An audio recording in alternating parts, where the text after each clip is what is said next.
Baruch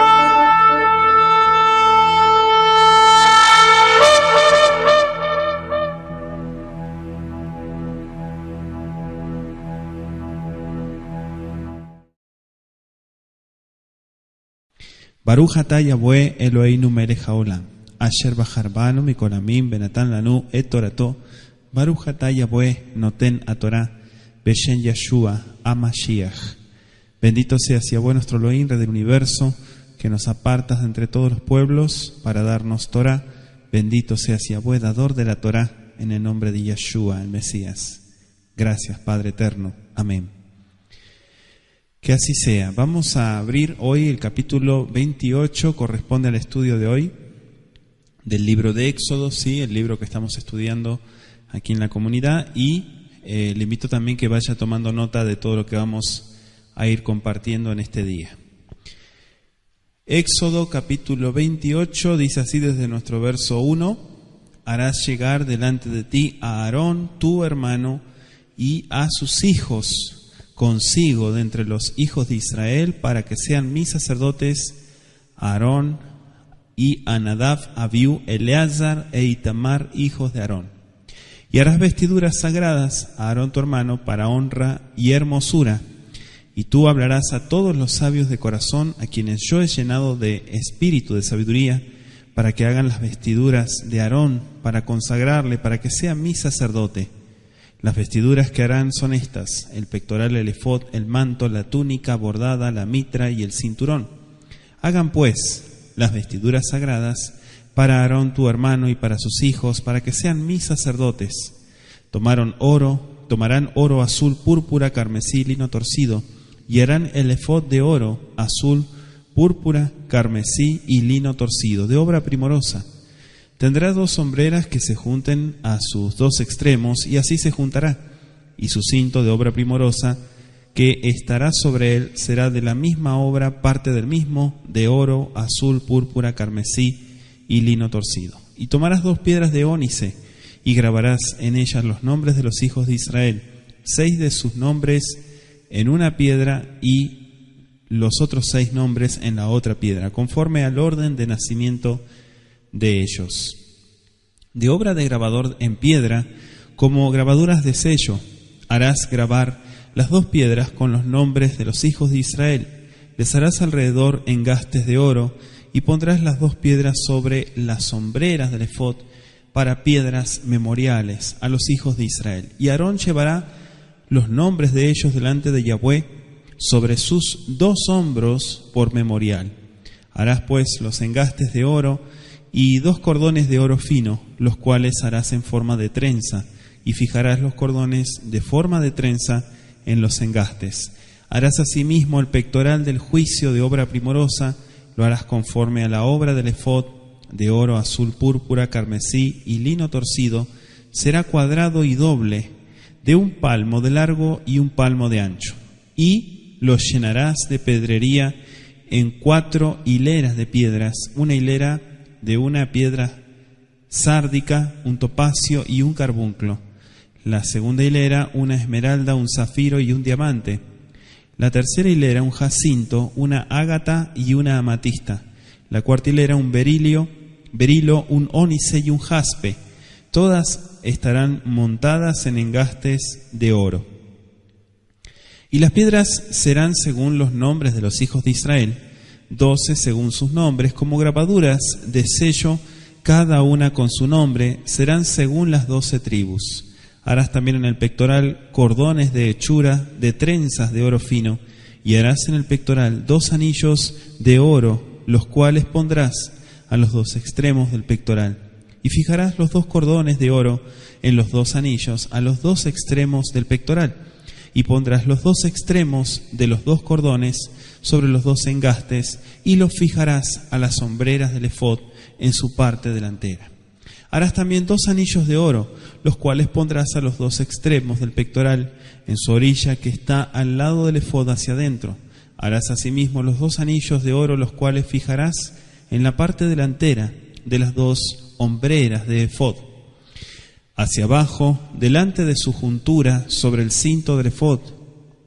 Y juntarán el pectoral por sus anillos a los 2 anillos del efod con un cordón de azul para que esté sobre el cinto del efod y no se separe el pectoral del efod.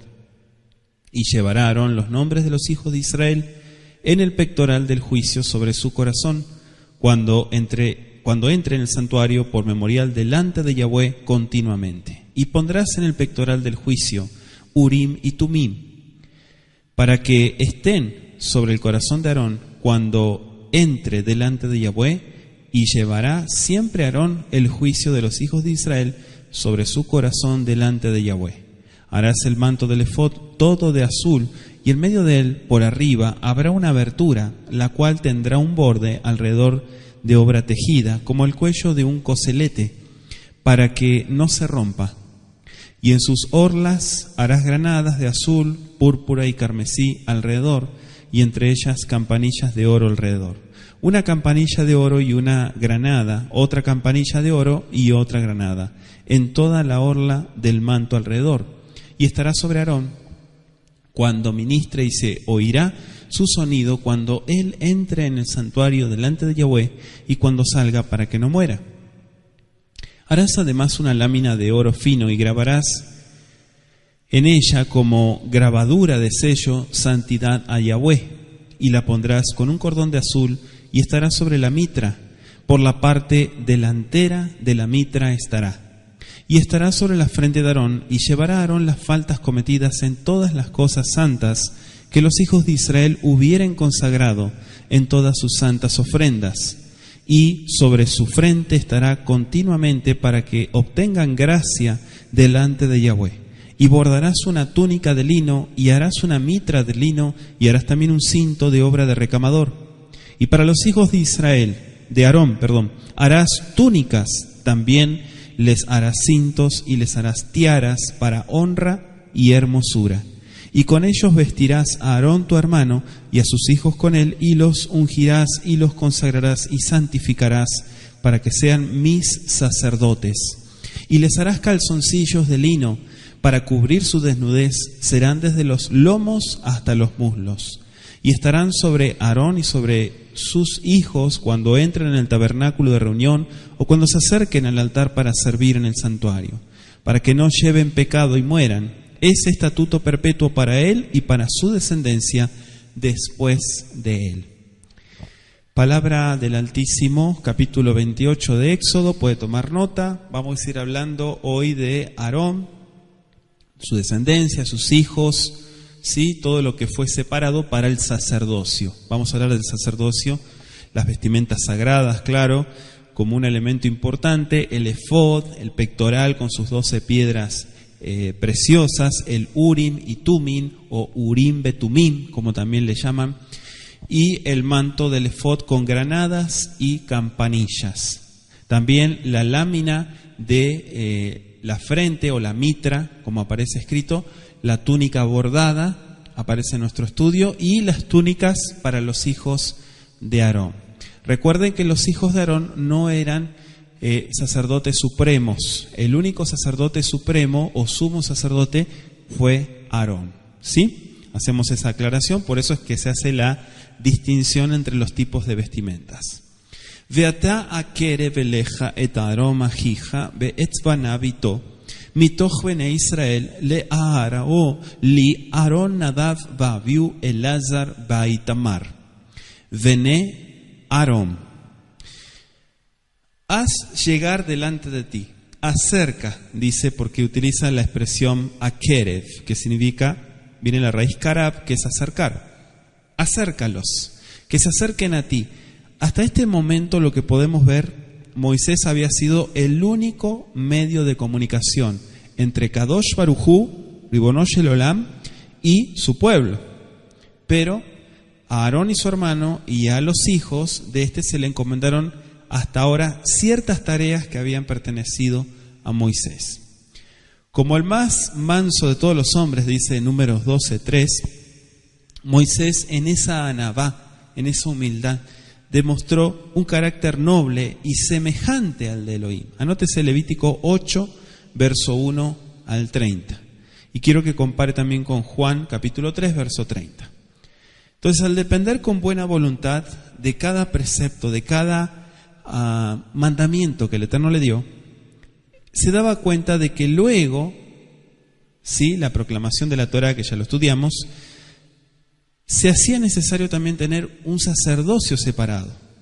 El establecimiento del tabernáculo que estudiábamos anoche, ¿sí?, todo exigía que alguien esté encargado para hacer ese trabajo. Imagínense si lo ponen a Moisés también a hacer ese trabajo. Entonces ya hablamos de la legislación, hablamos de los shoftim, hablamos de los jueces, hablamos de todos los puntos que se iban organizando dentro del pueblo, que ya es libre, que ya tiene instrucción. Claro, ahora tenía que seguir un punto importante, ¿sí?, un sacerdocio para mediar entre los pecadores, las personas que faltan delante del Creador, porque de esa manera se acercaban con los sacrificios, y de esta manera el perdón. Ahora, para servir de eslabón entre lo santo y lo profano, se necesitaba de esta gente preparada, ¿sí? Un eslabón, una unión, a eso me refiero. Además, el pacto había hecho de Israel, según lo estudiamos en Éxodo 19, versos 5 y 6, ¿un qué? Un reino Mamlechet Kohanim, un reino de sacerdotes, así se traduce. ¿Sí? Entonces este punto tan importante, que es el ser un representante de la santidad para el pueblo, era muy, pero muy importante en este proceso de crecimiento del pueblo de Israel. Nadab va Abiú, dice el texto, fíjese que aparecen juntos, como también Elazar va Itamar, como si fueran dos parejas. En realidad son los 4 hijos de Aarón. Esta separación de los 2 pares de hermanos quizás se deba al pecado y muerte que resalta Moisés en su Vaikra, en su Levítico 10, verso 1 y 2, sobre Nadab y Abiú. Entonces tal vez se refiera a ese tipo de separación en su escritura. No se conoce ningún detalle personal de la vida de Itamar luego de la muerte de sus hermanos, sí, mayores, porque los que murieron son los mayores. Anótese Levítico 10, versos 6 y 12. Eleazar llegó a ser Cohen Agadol, sí, pero eso estamos hablando ya de Números 34, versículo 17, y Josué 14, versículo 1. La familia sacerdotal, fundada por Itamar, incluyó a un varón que sí seguramente usted se va a acordar, Elí. ¿Sí? Elí, sí, el mismo Elí, el de 1 de Samuel, capítulo 1, verso 9. Dentro de esa familia y de ese linaje estaba Elí. Anótese también 1 de Reyes 2:27 y 1 de Crónicas 24, 3 y 6. Claro, después continuó toda esa línea, incluso, mira hasta dónde estoy hablando, hasta el cautiverio. Pasó mucho tiempo, ¿verdad?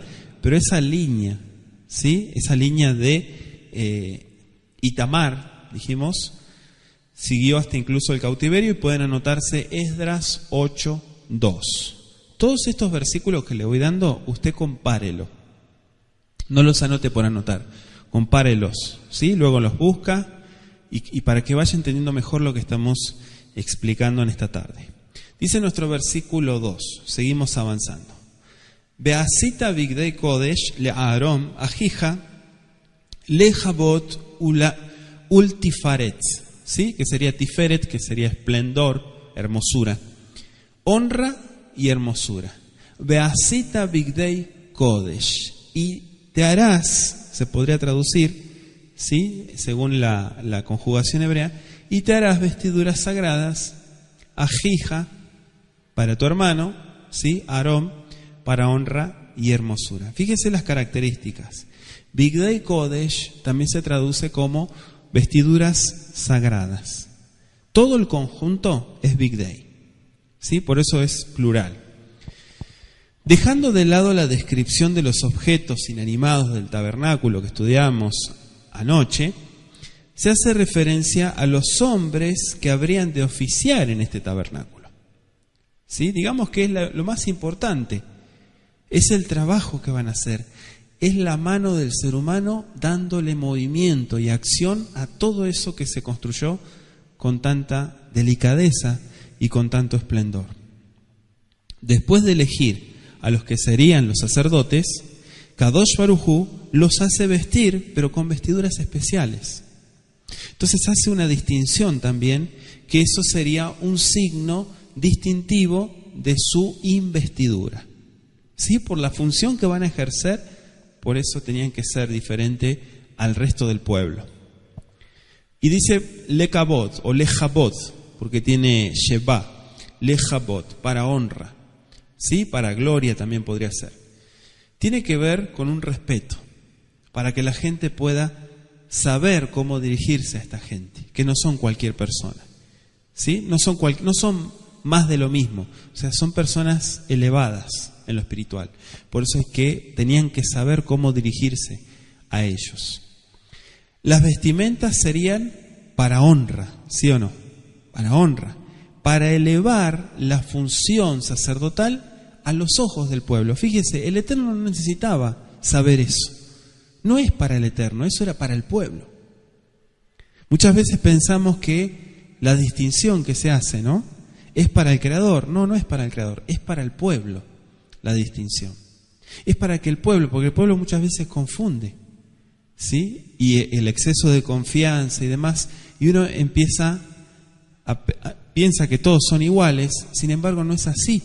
El Creador dice, ellos son diferentes. Dentro de la diferencia de Israel entre las naciones, los sacerdotes son diferentes a ustedes. Por lo tanto, ustedes los tienen que respetar. Entonces los tenían que considerar en alta estima, con mucha reverencia. Y esta vestimenta también serviría para distinguir a los sacerdotes como clase aparte y en cierto sentido superior al resto de toda la nación, como acabamos de explicar. Además, las vestimentas debían ser un recordativo permanente para los sacerdotes mismos de su posición, ¿sí?, de dónde estaban ellos, y todas las exigencias también que les imponía vivir, ¿sí?, en un lugar, en un recinto, y trabajar tantas horas en un recinto sagrado delante de la Shejina, de la presencia divina. Esas vestimentas les ayudaban a recordar que ellos eran administradores, como dice 1 Corintios 4.1, me gustó esta frase, la tomé de 1 Corintios 4.1, que dice administradores de los misterios de Yahweh. ¿Sí? Mire qué interesante esta frase que usa Shaul. Administradores de los misterios de Yahweh. ¿Sí? La tomé de 1 Corintios 4.1. Uletiferet o ultifaret, que sería la hermosura, el esplendor, también era una característica, un adjetivo de estas Bigdei HaKodesh. Lo que armonizaban con la riqueza y con el esplendor del tabernáculo, porque cantidad de oro tenía el tabernáculo, y obviamente las vestimentas tenían que ser muy finas, ¿sí?, con mucha delicadeza, y para destacar la hermosura de la santidad. ¿Sí? Primera de Crónicas, anote, le voy a dar varios versículos. Primera de Crónicas 16:29, Salmo 29:2 y Salmo 96:9. ¿Sí? La hermosura de la santidad. Las hermosuras de la naturaleza indican que el Creador, Ribono Shel Olam, es amante de lo bello, ¿sí?, y que le agrada la belleza en todo el servicio que se le da a Él.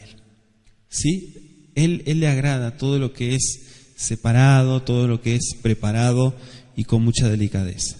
Las vestimentas de los sumos sacerdotes no solo eran diferentes de los sacerdotes comunes, sino que también eran mucho más hermosas. ¿Sí? Y esa es la diferencia que hace la Torá en nuestro estudio. Se utilizaba oro en su misma textura, ¿sí?, y piedras, dice aquí, piedras preciosas. ¿Qué hacían? ¿Cuál era la función de las piedras preciosas? Brillar, ¿sí? Y viene de Tiferet, viene de una raíz antigua, bíblica, que viene de la palabra brillo, ¿sí? O sea que la hermosura es algo que brilla, es un esplendor. De ahí viene la raíz. Entonces las piedras son un componente muy importante para este tipo de características que marca Bigdei HaKodesh. Entonces tenían que llevar estas vestimentas cuando servían en el santuario, no las podían usar en otra función. ¿Sí? En ninguna otra ocasión podían usar esas vestimentas, solamente cuando ingresaban a este recinto. Éxodo 35:19 Levítico 16:4 y 23 y 24 también, y anótese Ezequiel 42:14 y 44:19. Entonces estas vestimentas representaban el carácter de Elohim mismo, ¿sí? El cual tenía que ser reproducido en los corazones y en la vida del pueblo mismo. Anótese Isaías 64:6 e Isaías 61:10. Entonces el hecho de que los colores, un punto importante para analizar, los materiales de las vestimentas del sumo sacerdote, fueran los mismos que se usaban para el velo y la cortina de la entrada al tabernáculo, lo que sugiere más bien es la lección de que el carácter de los que rendían este servicio, ¿sí?, representado obviamente por el sumo sacerdote, tenían que armonizar con el carácter del santuario. O sea, que ellos mismos, en pocas palabras, lo que podemos entender del texto hebreo, ellos mismos tenían que ser un todo con el tabernáculo, ¿sí?, una parte misma, un ingrediente del tabernáculo. Ellos no podían estar aparte. Y esto nos hace entender, nos da la claridad, Baruch Hashem, de que primero se construye la morada. Fíjese el orden de las cosas. No se construye la vestimenta del sacerdote. El sacerdote es el último que ingresa al recinto sagrado. El hombre es el último. Primero está el Creador. Primero está el recinto. Primero está la habitación, para que en esa habitación pueda hacerse la función del sacerdote. Entonces, vemos cómo el Eterno primero da las órdenes de cómo tenía que ser el tabernáculo, la estructura, el funcionamiento y todo, pero después ingresa al hombre para que trabaje, pero ese hombre tiene que añadirse a lo espiritual. No es al revés, no es que las cosas sagradas se tienen que añadir al hombre, sino que el hombre tiene que perseguir, ¿sí?, y armonizar con lo sagrado. Entonces, decimos que nuestro verso 3 aquí está muy, muy interesante, porque dice: Beatate daber el kol hachmelev, háblale a todos los sabios de corazón, hachmelev, así se dice en hebreo, asher miletiv ruach chochma, ¿sí?, aquellos que tienen ese espíritu de sabiduría, ve'asu et bigdei Aarón lekadesho le'achano li. Fíjense la segunda parte, qué interesante. Háblale a los sabios de corazón, ¿sí? Pero también dice a todos los que yo les di el espíritu de sabiduría, y dice para que hagan las vestiduras de Aarón, para consagrarle y para que él sea mi sacerdote. Acá fíjense que acá el Eterno está presente, porque no dice para que él sea el sacerdote de ustedes. No dice lahem, dice li en hebreo, para que sea mi sacerdote. Entonces esto está más que interesante y está bastante profundo. Los sabios de corazón, en otra versión lo traducen como los artesanos hábiles, que tenían este don de parte del Creador.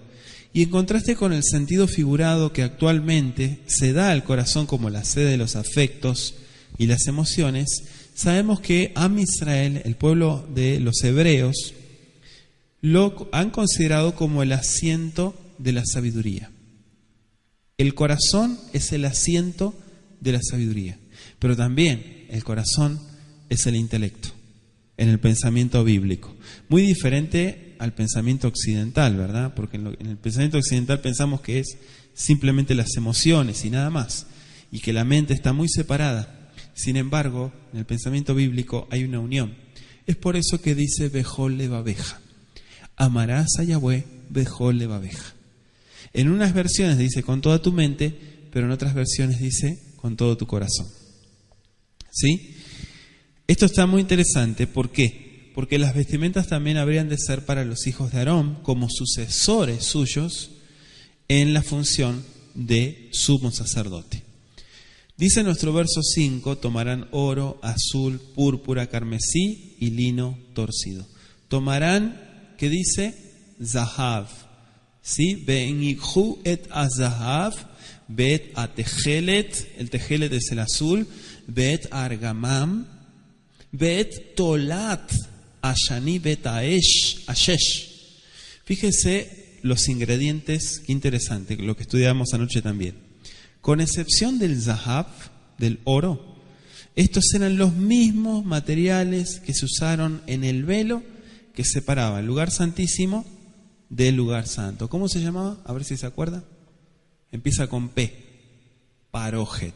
¿Sí? El parójet, que es la cortina que divide los dos recintos. Las 10 cortinas interiores también que estudiamos y la cortina en la puerta del tabernáculo. ¿Sí? Seguimos entonces.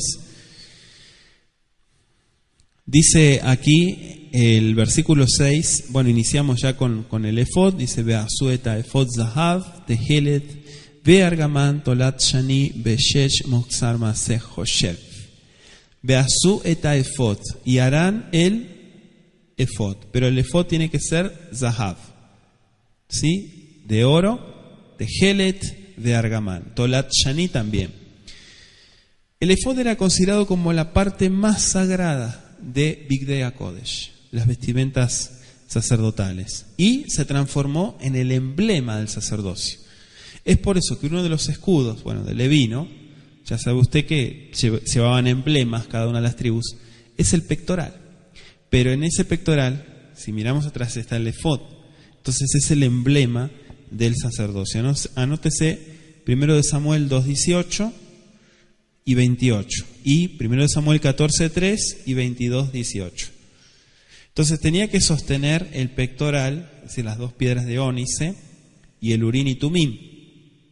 Era como una especie de chaleco hecho en 2 partes. Una que cubría la espalda y la otra cubría el pecho. Entonces estas partes estaban unidas en los hombros mediante hombreras, dice el verso 7. Y en la cintura por una banda llamada el cinto de obra primorosa, que la vemos en el verso 8. ¿Sí? La cual en realidad era parte integral del efod. Rodeaba el cuerpo, sosteniendo en su lugar las 2 partes del efod. El oro era hilo finísimo, ¿sí? Muy fino, finísimo, bordado sobre la tela que ya estaba confeccionada. Según la costumbre egipcia, podemos ver Éxodo 39, verso 3, donde se ve la hechura de las vestimentas sacerdotales. Dice, y batieron láminas de oro y cortaron hilos para tejerlos entre el azul, la púrpura, el carmesí y el lino con labor primorosa. Batieron láminas de oro. Esto que explica este versículo es una costumbre egipcia.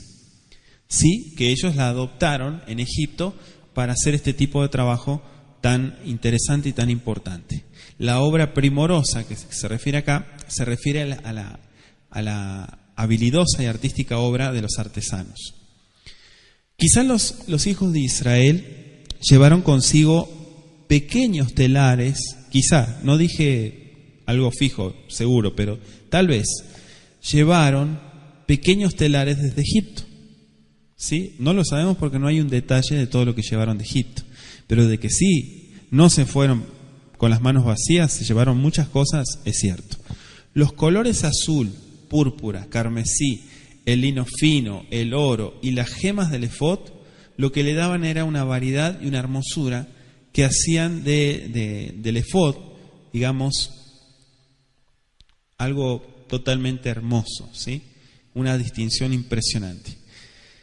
La variedad tiene un encanto en sí misma y es una de las características del pueblo de Israel. Recuerden que 1 Corintios 12:4 dice diversidad de dones, pero tienen una unión que es el Ruach HaKodesh. ¿Sí? Todos somos diferentes y el Eterno nos usa de diferentes formas a todos, pero tenemos una unión que es el Altísimo. Entonces aquí habla de algo similar. ¿Sí? Las funciones como dones también lo podríamos comparar. Dice nuestro versículo 9 en el estudio, y tomarán 2 piedras de ónice y grabarás en ellas los nombres de los hijos de Israel. ¿Sí? 2 piedras de ónice, fíjese. Bueno, ha existido cierta diferencia de opinión en cuanto a la identificación de esta piedra. El problema se debe a la palabra original. Por ejemplo, hay una versión que dice esmeraldas. Incluso Flavio Josefo, en Antigüedades de los Judíos, las llama sardónice, que es la mejor variedad de ónice. ¿Sí? Él las llama así. en antigüedades.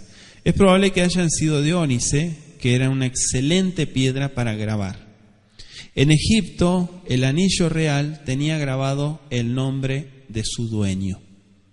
¿Sí? Quiero que vaya conectando porque vemos que la cultura egipcia está muy plasmada en el libro de Éxodo, de Shemot. Verso 13 dice: Veasita mishbetzot zahav. ¿Sí? Los mishbetzot son los engastes de oro. Es decir, engastes o montaduras de filigrana, que eran comunes en los ornamentos egipcios también.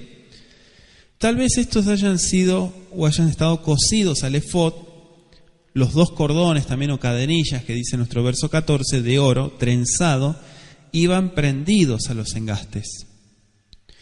Y estas piedras tenían el doble propósito de recordar al sumo sacerdote que llevaba en sus hombros la solemne y sagrada responsabilidad de ser el intercesor entre las 12 tribus de Israel y Elohim, y de recordarle al Creador también, por así decirlo, que el sumo sacerdote representaba a las tribus y él oficiaba en lugar de ellos.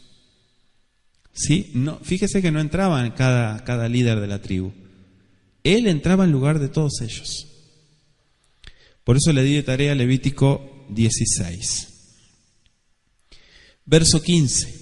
Veasita Hoshen Mishpat Maase Hoshev que Maase Efod Tasenu Zahab Tehelet Beargaman Vetolat Shani Veshesh Moshtar Taseoto. El pectoral del juicio lo vemos aquí como el Hoshen Mishpat. Hoshen Mishpat. Hoshen es pectoral, Mishpat es juicio, ¿sí? Es el juicio del Creador, el estatuto.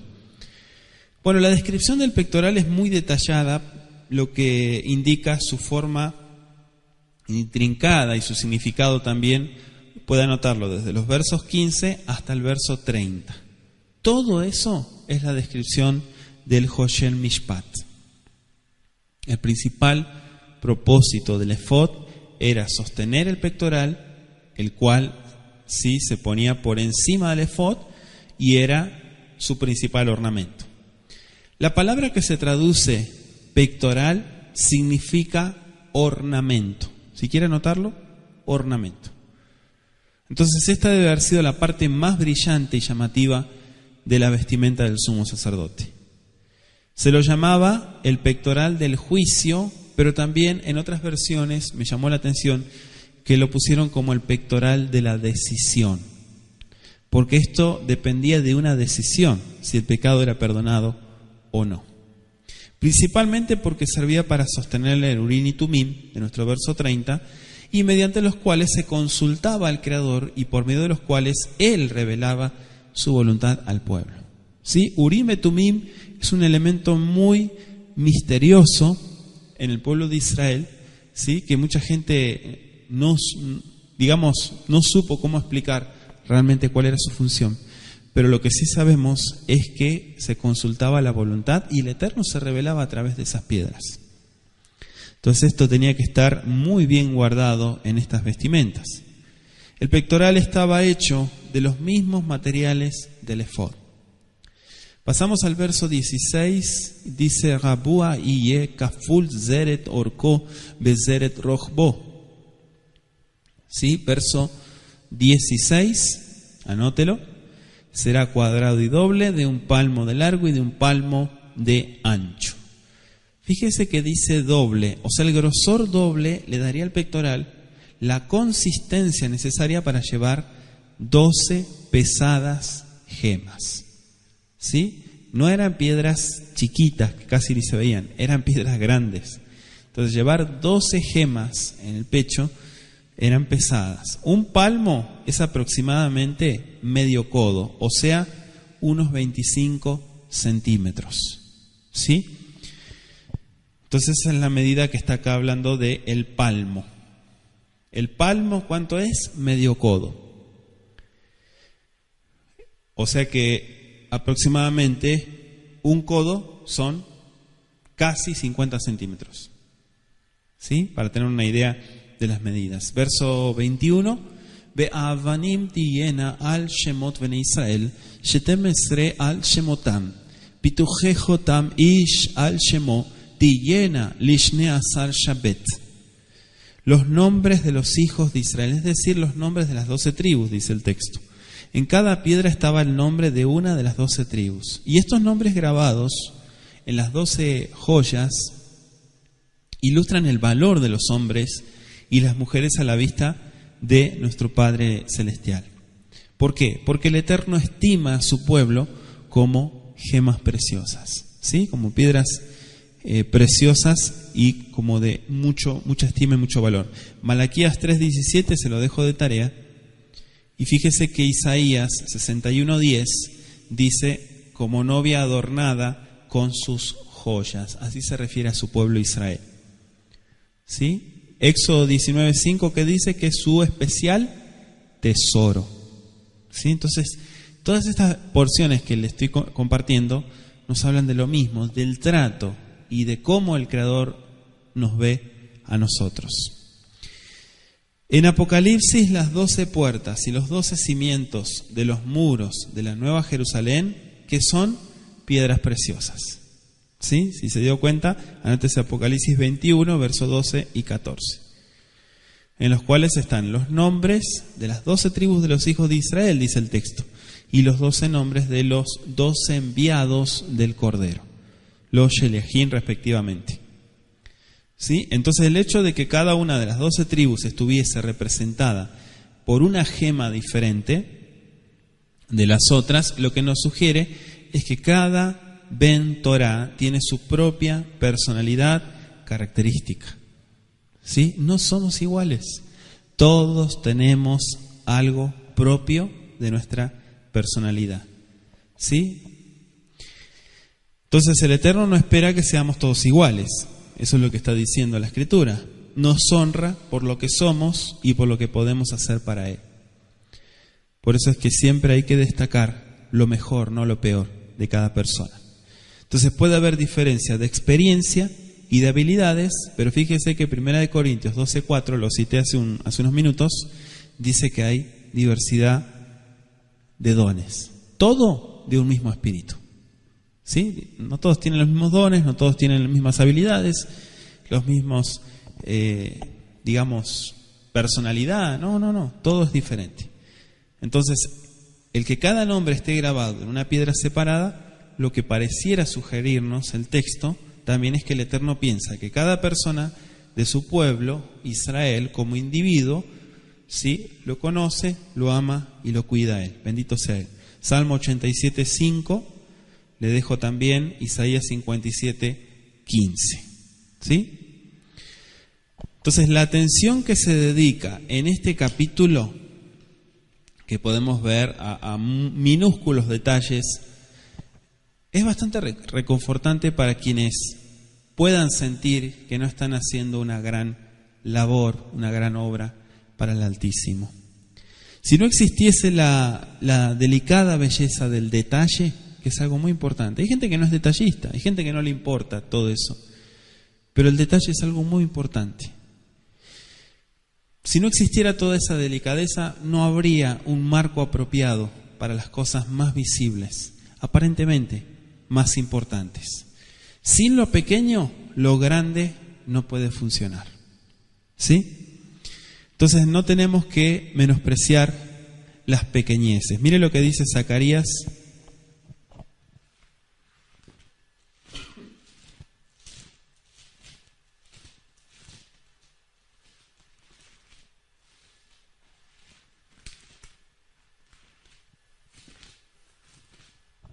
Zacarías 4, verso 10, ¿qué dice?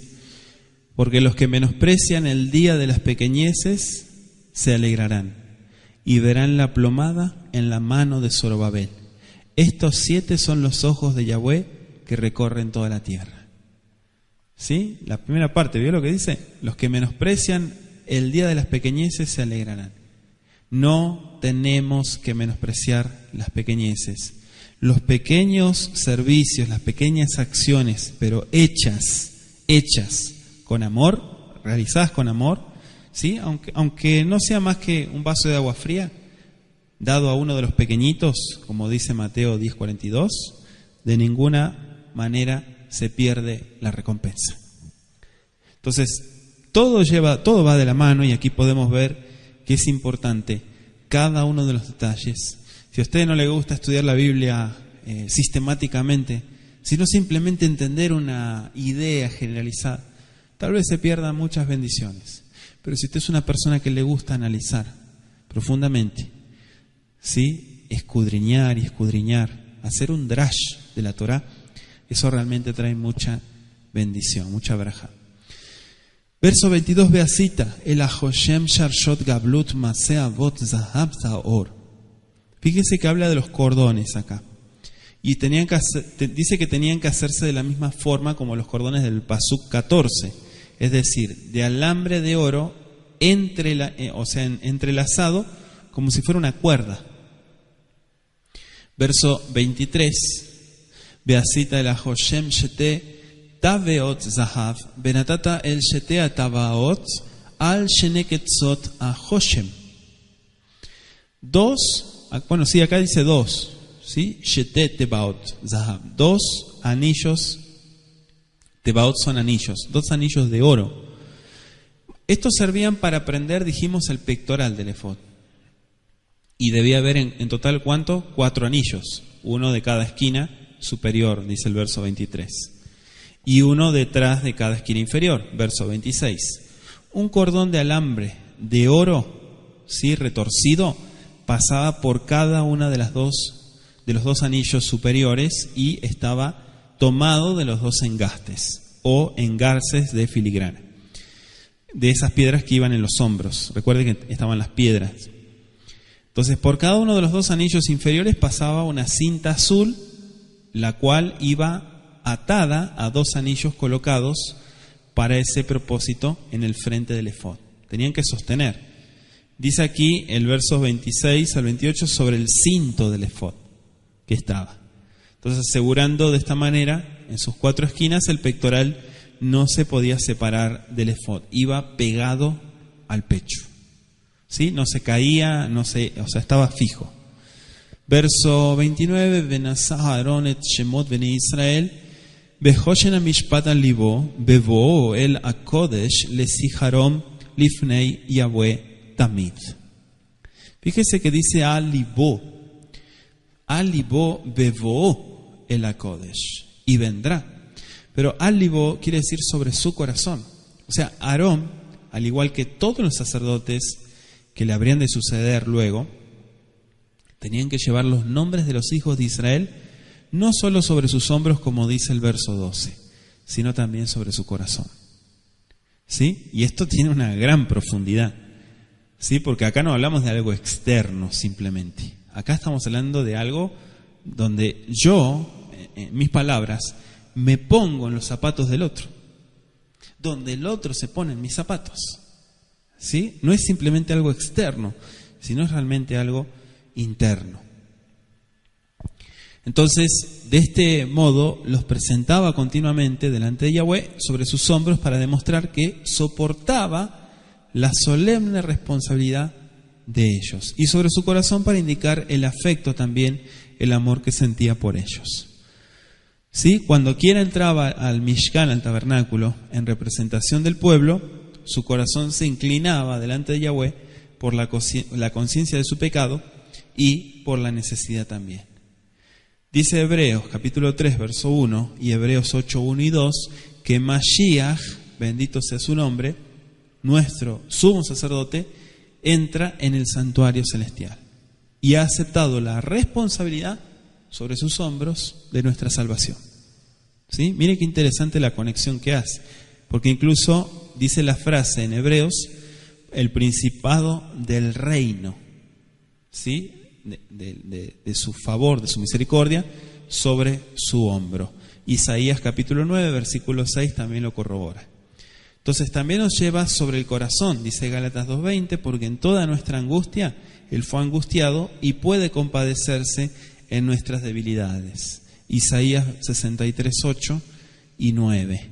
Hebreos 2, 14 al 18, Hebreos 4, verso 14 al 16. ¿Sí? Yo sé que usted es hábil para anotar, y si no es hábil, tiene que adquirir esa habilidad para escribir rápido, o pueden escuchar nuevamente el audio. ¿Sí? Estarán por memorial, dice, por memorial. El sumo sacerdote llevaba los nombres de Israel continuamente, no los abandonaba, a fin de que siempre fuesen recordados delante de Yahweh. Nunca debía olvidar su posición, nunca debía olvidar su responsabilidad como representante de ellos. Entonces, de la misma manera, Mashiach siempre intercede por nosotros. Hebreos 7:25. ¿Sí? Vamos a pasar al verso 30. Venatata la Joshena Mishpat et Aurim betatumim veayu alev Aaron bebo lifne Yahweh venasa Aaron et Mishpat bene Israel al libo lifne Yahweh tamit. Urim y Tumim. Las palabras Urim son plurales, Urim betumim. Urim significa luces y Tumim significa perfecciones. ¿Sí? Viene de Tam. Tam significa perfecto, de pureza, a eso se refiere. Y Or es luz. Urim, luces. Entonces no se hace referencia específica al Urim y Tumim por nombre, pero Josefo, por ejemplo, en Antigüedades, habla del brillo de las piedras en el pectoral del sumo sacerdote. Brillo que había dejado de verse hacía 2 siglos debido a la iniquidad prevaleciente. Entonces, por medio de estas 2 piedras, Kadosh Baruj Hu hacía conocer su voluntad. ¿Sí? Como un resplandor de luz salía en torno al Urim, era la señal de aprobación divina en cuanto a los asuntos que se le presentaban. Y una sombra sobre el Tumim era evidencia de su desaprobación. Esta es la explicación del funcionamiento del Urim Betumim. ¿Sí? Claro, el Urim Betumim escondía muchísimos misterios y cosas inexplicables, pero de esta manera el pueblo de Israel, incluso en las batallas, en las guerras y prácticamente en toda la historia bíblica, el pueblo de Israel sobrevivió, ¿sí?, por medio de estos elementos sagrados. Le voy a dar ejemplos, no vamos a leerlo. Tenemos 1 Samuel 23, verso 9 al 12, 1 Samuel 28, 6, 1 Samuel 30, versos 7 y 8. Y el pectoral sabemos que era en relación con las vestimentas del sumo sacerdote lo que el propiciatorio en relación con el santuario era. En los dos el Eterno revelaba su gloria, ¿sí? Y hacía conocer su voluntad, porque ese es el propósito de revelar su gloria. No es simplemente ver la Shejinah, sino que esa Shejinah se manifestaba porque la gente tenía que entender algo. No era simplemente una manifestación divina, sino que era porque la gente tenía que entender y subir un escalón más de crecimiento espiritual. Éxodo 25:22, Salmo 81, Isaías 37:16. Anótelo. Vamos al verso 31. Beasita et meila efod, el manto del efod, kelil tejelet. ¿Sí? Kelil tejelet. Todo de azul, dice, completamente azul. Así harás el manto. Dice que tenía que ser llevado por el sumo sacerdote debajo del efod y debía ser tejido sin costura. Eso está en Éxodo 39:22. Contra el azul de este manto, los variados colores del pectoral, del efod, debían de haber resultado un gran contraste. Trate de imaginarse lo que estamos describiendo, los colores. Entonces había mucho contraste, ¿sí?, en este tipo de vestimentas. Este manto es símbolo de la perfección del carácter, por eso se le llama también el manto de justicia. Y claro, en relación al Brit Hadashah, lo ponen como la fe en Mashiach, el manto de justicia, la pureza, ¿no? Isaías 61:10, Zacarías 3:4. Como era tejido de una pieza y por ende era un símbolo de la túnica sin costura, incluso que llevó Yahshua en Juan 19:23. Y nos habla en simbolismo, porque la Biblia está llena de simbolismo, de la unidad que el Eterno desea que exista en su pueblo. A pesar de la diversidad, habla de una unidad. ¿Sí? A pesar de que todos somos diferentes, hay algo en común. Juan 17, 21 al 23, Efesios 4, 3, Efesios 5, verso 11 al 13. Veaya firosho, betojo safa y elefib saviv, mase ores kefit ajra, y hielo lo y careya. Versículo 32.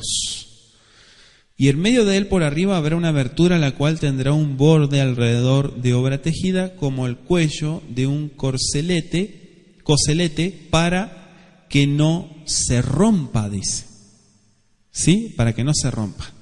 O sea, la abertura servía ¿para qué? Para que pase la cabeza el sumo sacerdote. Pero el borde en torno a esta abertura fortalecía sus orillas para que no se rompa o para que no se desgaste. Verso 33 nos habla de las granadas, ¿sí? Probablemente eran borlas en forma de granadas cosidas al borde del manto, ¿sí? Probablemente hay muchos detalles que no están. En el 34 vemos Pa'amon Zahav, que son campanillas de oro, o oro puro eran estas campanillas. Anótese también Éxodo 39, 25, y estaban dispuestas en forma alternada con las granadas. Entonces podían ser oídas por el pueblo cuando el sumo sacerdote estaba dentro del recinto sagrado.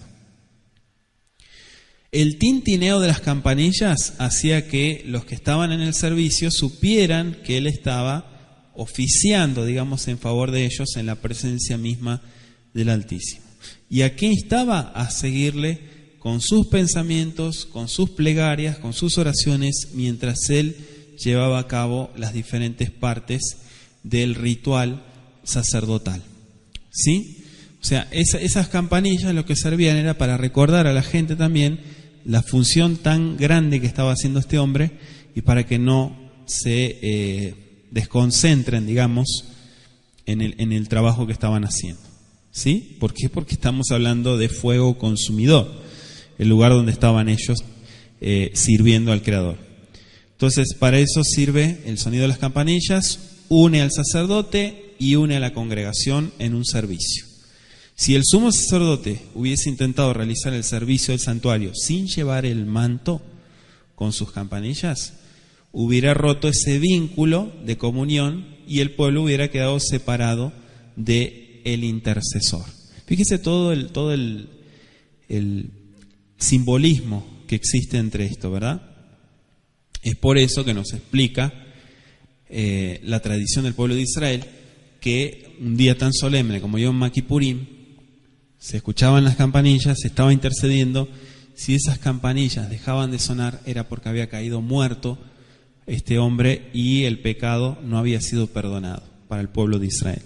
¿Sí? Entonces, esto es una conexión muy importante para entender la importancia de la intercesión. Por eso el Brit Hadashah, hay muchas porciones, Romanos 8:34, Colosenses 3:1 al 3, Hebreos 8, verso 1 y 2, que nos hablan de la intercesión por nosotros, por nuestras faltas.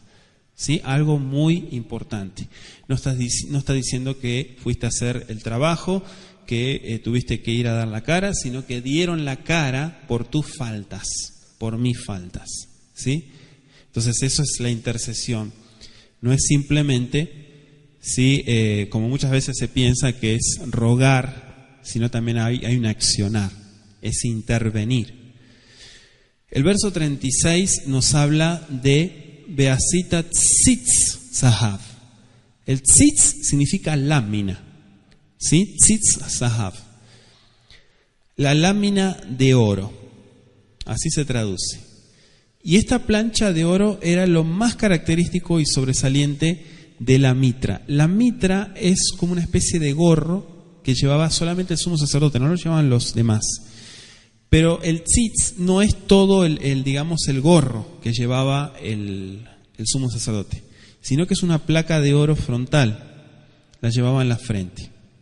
Estaba colocada sobre la frente, atrayendo de esta manera la atención de todos, quizá aún más que el pectoral, Su posición hacía que fuese el punto culminante de todo el atavío sacerdotal. Y esta posición resaltaba más y tenía más significado por la inscripción que llevaba, Kodesh la Yahweh. Kodesh la Yahweh decía. Santidad a Yahweh. Estas palabras lo que daban al pueblo el más elevado concepto de espiritualidad y de conexión con lo sagrado.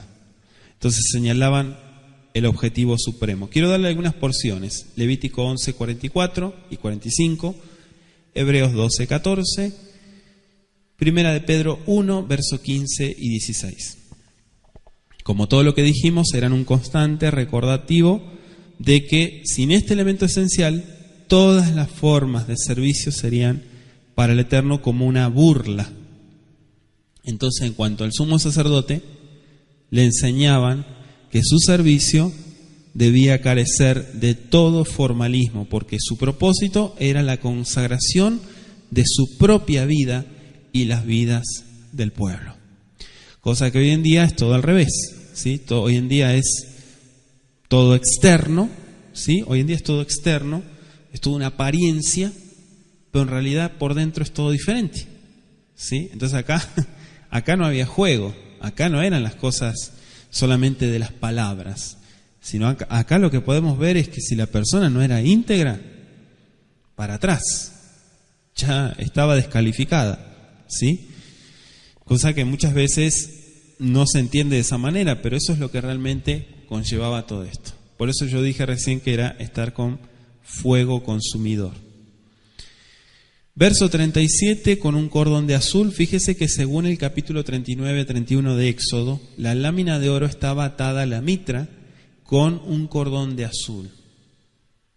La descripción de la mitra en las vestimentas del sumo sacerdote, por ejemplo, Josefo escribe en Antigüedades que sobre la cabeza lleva un gorro no de forma cónica. Su forma es tal que pareciera ser como una corona, hecha de gruesas fajas de tela. Pero la textura es de tela de lino, tiene muchos dobleces, dice Josefo, y está unida mediante costuras. Según esto, la mitra era como un turbante blanco, pero tenía forma de corona, ¿sí? Como si fuera realeza.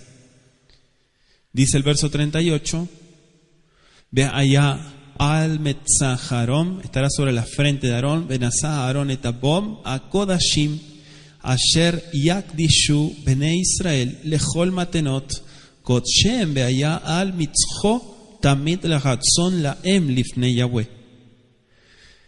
Sobre la frente estará la frente de Aarón, dice. Esta inscripción dice que debía estar siempre sobre la frente del sumo sacerdote, mientras estaba en el servicio.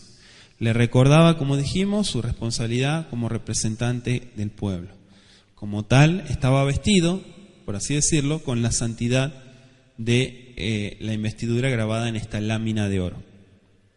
Y era símbolo y representante de aquel, ¿sí?, que no conoció el pecado por nosotros. Y me refiero a Mashiach. Segunda de Corintios 5:21, porque hizo verdadera expiación delante del Padre.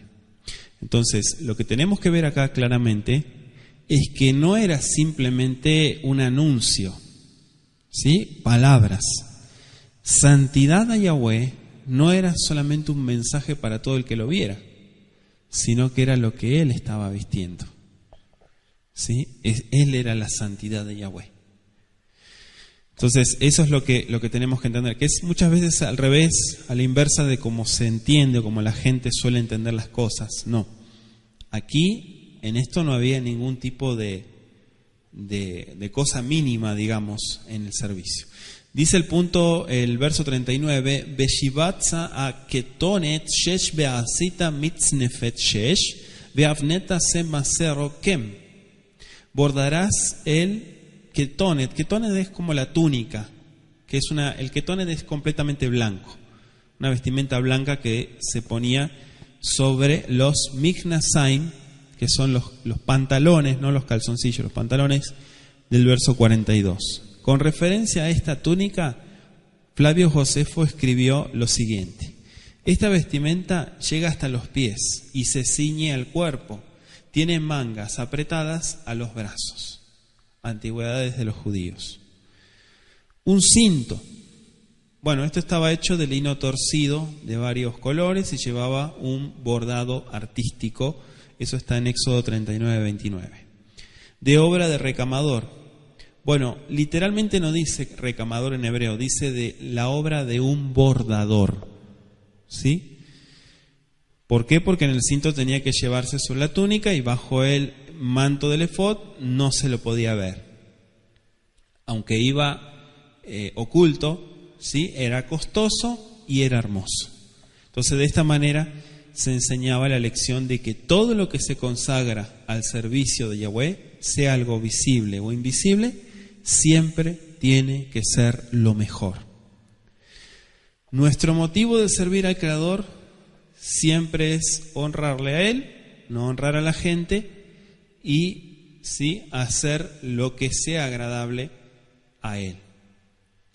La verdadera piedad, el verdadero hasidut, podríamos decir, no hace distinción entre lo visible y lo invisible. No es siempre lo que se ve. Y lo que no se ve, total no se ve. No. O sea, entre lo oculto y lo que está a la vista, no. Todos buscan sinceridad, honradez, lealtad, transparencia, idoneidad en todo lo que atañe al Creador. ¿Sí? Efesios 6, versos 5 al 7, ahí lo tiene todo descrito. Verso 40. Belivne Aarón tase jutonot beasita laem afnetim umikvaot tase laem lechabot ultifaret. Otra vez. Para los hijos de Aarón, aquí hablamos, si quieren anotarlo aparte, verso 40 al 43, las vestimentas del sacerdote común. ¿Sí? Anótenlo, la vestimenta del sacerdote común. Bueno, los cintos quizá eran del mismo material y de la misma hechura que los del sumo sacerdote. Las tiaras eran turbantes de lino, para honra, dice. Fíjese que es significativo, ¿no? Que un sencillo atuendo de un sacerdote común, una túnica de lino blanco, por ejemplo, tenía que ser para honra y para hermosura también. Fíjese, desde lo más pequeño hasta las cosas más grandes, todo tiene las mismas cualidades. ¿Sí? El color blanco aparece en las Escrituras como símbolo de pureza. Apocalipsis 4:4, Apocalipsis 7:9, Apocalipsis 19:8. Entonces, ¿qué es el blanco? Es pureza. Ahí es donde se levantan los fanáticos, ignorantes, y dicen, entonces si el blanco es pureza, el negro es maldad, el negro es pecado. Sí, el color negro es todo lo opuesto a la pureza. Qué tontería, ¿verdad? Porque eso no es lo que estamos describiendo aquí. Simplemente el blanco es simbolismo de pureza. No es la pureza, es simbolismo de pureza. Pero eso no quiere decir que el negro es un color del demonio. ¿Sí? Es un color sucio, es un color de pecado, de suciedad. No, nada que ver. ¿Sí? Y esto le digo porque muchas veces se enseña ignorantemente este tipo de cosas y la gente tiene esos conceptos totalmente errados. Los pantalones de lino, no calzoncillos, sino pantalones de lino, tenían que ir desde la cintura hasta un poco más arriba de las rodillas. ¿Sí? Eran como bermudas. El tabernáculo de reunión se menciona en nuestro último versículo. Fíjese que dice Oel Moed. Oel, tienda. Moed, reunión. No fiesta. Anoche ya explicamos que Moed no es fiesta, es reunión. ¿Sí? Entonces, Beayu el Aarón, Beal Banad, Be Boam el Oel Moed, Begishtam el Ametzveyach le Sharet Bakodesh, Beloi Suavom, Bametuju Katolam, Loul Zaro, Aharav. Fíjese, le voy a dar de tarea Éxodo 27-21. Las vestimentas sacerdotales debían siempre estar sobre Aarón y sobre sus hijos, dice. ¿sí? Cuando se ocupaban de todos estos servicios tan sagrados en el santuario, a fin de que no fueran culpables de profanar lo sagrado y obvio no fueran castigados de muerte. ¿Por qué? Porque habían tomado el compromiso delante del Creador. Los que ejercían el sacerdocio arónico cumplían funciones tanto de representantes como de mediadores. En especial explicamos que el sumo sacerdote es el mayor representante delante de todo el pueblo de Yahweh e intercedía en su favor. Zacarías 3, verso 3 al 5, ¿sí? Se lo dejo de tarea. Entonces era el eslabón vital, dijimos, entre Elohim y su pueblo. En los dos aspectos el sacerdocio arónico fue un símbolo del sacerdocio de Mashiach. ¿Sí? Aunque Mashiach no oficiaba con la vestimenta y no era de la línea, del linaje, digamos, de los sacerdotes, que entraba en la función de sacerdote, lo que sí podemos ver es que paralelamente en las Escrituras vemos el mismo cuadro. Si usted analiza la función de sacerdote y lo que Yahshua hizo por nosotros, lo que explica sobre todo en Hebreos, la carta de los Hebreos, anótese Hebreos 4:15, Hebreos 7:26, Hebreos 3:1, Hebreos 6:19 y 20, Hebreos 9:11 y 12, el verso 24 también, y Hebreos 2:9. ¿Sí? Todo es mediación, intercesión por nosotros. Entonces, vamos a pasar al capítulo 29. Vamos a dar lectura. Dice: esto es lo que les harás para consagrarlos. ¿Sí? Veníamos hablando de los hijos. Continuamos. Los hijos de Aarón. ¿Para qué? Para que sean mis sacerdotes. Toma un becerro de la vacada y 2 carneros sin defecto. Y panes sin levadura y tortas sin levadura, amasadas con aceite, y hojaldres sin levadura, untadas con aceite. Las harás de flor de harina de trigo y las pondrás en un canastillo, y en el canastillo las ofrecerás con el becerro y los 2 carneros. Y llevarás a Aarón y a sus hijos a la puerta del tabernáculo de reunión y los lavarás con agua. Y tomarás las vestiduras y vestirás a Aarón la túnica, el manto del efod y el pectoral, y le ceñirás con el cinto del efod. Y pondrás la mitra sobre su cabeza, y sobre la mitra pondrás la diadema santa. Luego tomarás el aceite de la unción y lo derramarás sobre su cabeza y le ungirás. Y harás que se acerquen sus hijos y les vestirás las túnicas. Les ceñirás el cinto a Aarón y a sus hijos y les atarás las tiaras, y tendrán el sacerdocio por derecho perpetuo. Así consagrarás a Aarón y a sus hijos. Después llevarás el becerro delante del tabernáculo de reunión, y Aarón y sus hijos pondrán sus manos sobre la cabeza del becerro, y matarás el becerro delante de Yahweh a la puerta del tabernáculo de reunión. Y de la sangre del becerro tomarás y pondrás sobre los cuernos del altar con tu dedo, y derramarás la demás sangre al pie del altar. Tomarás también toda la grosura que cubre los intestinos, la grosura de sobre el hígado, los 2 riñones y la grosura que está sobre ellos, y lo quemarás sobre el altar. Pero la carne del becerro y su piel y su estiércol los quemarás a fuego fuera del campamento.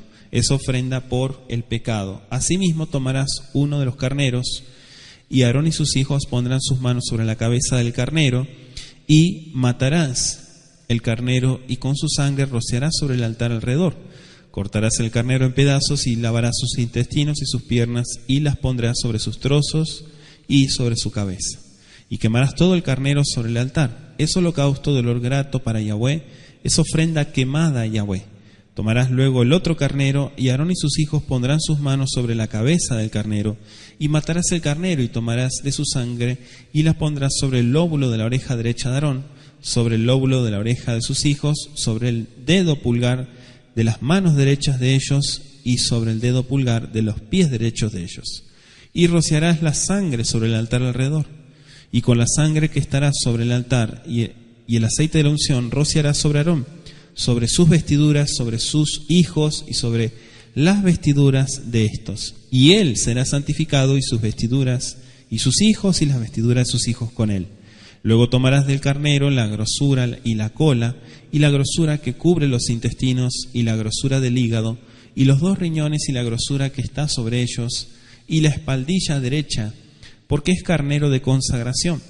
También una torta grande de pan y una torta de pan de aceite y una hojaldre del canastillo de los panes sin levadura presentado a Yahweh. Y lo pondrás todo en la mano de Aarón y en las manos de sus hijos, y lo mecerás como ofrenda mecida delante de Yahweh. Después los tomarás de sus manos y lo harás arder en el altar sobre el holocausto por olor grato delante de Yahweh. Es ofrenda encendida a Yahweh. Y tomarás el pecho del carnero de las consagraciones, que es de Aarón, y lo mecerás por ofrenda mecida delante de Yahweh. Y será porción tuya. Y apartarás el pecho de la ofrenda mecida y la espaldilla de la ofrenda elevada, lo que fue mecido y lo que fue elevado del carnero, de las consagraciones de Aarón y de sus hijos. Y será para Aarón y para sus hijos como estatuto perpetuo para los hijos de Israel, porque es ofrenda elevada, y será una ofrenda elevada de los hijos de Israel, de sus sacrificios de paz, porción de ellos elevada en ofrenda a Yahweh. Y las vestiduras santas, que son de Aarón, serán de sus hijos después de él, para ser ungidos en ellas y para ser en ellas consagrados. Por 7 días las vestirá el que de sus hijos tome su lugar como sacerdote, cuando venga al tabernáculo de reunión para servir en el santuario.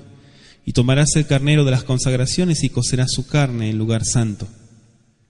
Y Aarón y sus hijos comerán la carne del carnero y el pan que estará en el canastillo a la puerta del tabernáculo de reunión. Y comerán aquellas cosas con las cuales se hizo expiación, para llenar sus manos, para consagrarlos, mas el extraño no las comerá porque son santas. Y si sobrare hasta la mañana algo de la carne de las consagraciones y del pan, quemarás al fuego lo que hubiere sobrado. No se comerá porque es cosa santa. Así pues harás a Aarón y a sus hijos conforme a todo lo que yo te he mandado. Por 7 días los consagrarás. Cada día ofrecerás el becerro del sacrificio por el pecado, para las expiaciones, y purificarás el altar cuando hagas expiación por él, y lo ungirás para santificarlo. Por 7 días harás expiación por el altar y lo santificarás, y será un altar santísimo. Cualquier cosa que tocare el altar será santificada. Esto es lo que ofrecerás sobre el altar: dos corderos de un año cada día continuamente. Ofrecerás uno de los corderos por la mañana y el otro cordero ofrecerás a la caída de la tarde. Además, con cada cordero 1/10 parte de un efa de flor de harina amasada, con la 1/4 parte de un hin de aceite de olivas machacadas, y para la libación 1/4 parte de un hin de vino. Y ofrecerás el otro cordero a la caída de la tarde, haciendo conforme a la ofrenda de la mañana y conforme a su libación en olor grato, ofrenda encendida a Yahweh. Esto será el holocausto continuo por vuestras generaciones a la puerta del tabernáculo de reunión, delante de Yahweh, en el cual me reuniré con vosotros para hablaros allí. Allí me reuniré con los hijos de Israel, y el lugar será santificado con mi gloria, y santificaré el tabernáculo de reunión y el altar. Santificaré asimismo a Aarón y a sus hijos para que sean mis sacerdotes, y habitaré entre los hijos de Israel, y seré su Elohim. Y conocerán que yo soy Yahweh su Elohim, que los saqué de la tierra de Egipto para habitar en medio de ellos. Yo, Yahweh su Elohim. Capítulo 29 de Éxodo. Fíjese que entramos ya en parte del servicio, ¿no? El sacrificio, toda la ceremonia de consagración de los sacerdotes, la preparación de los 7 días, las ofrendas continuas también, y cómo el Eterno promete morar entre los hijos de Israel.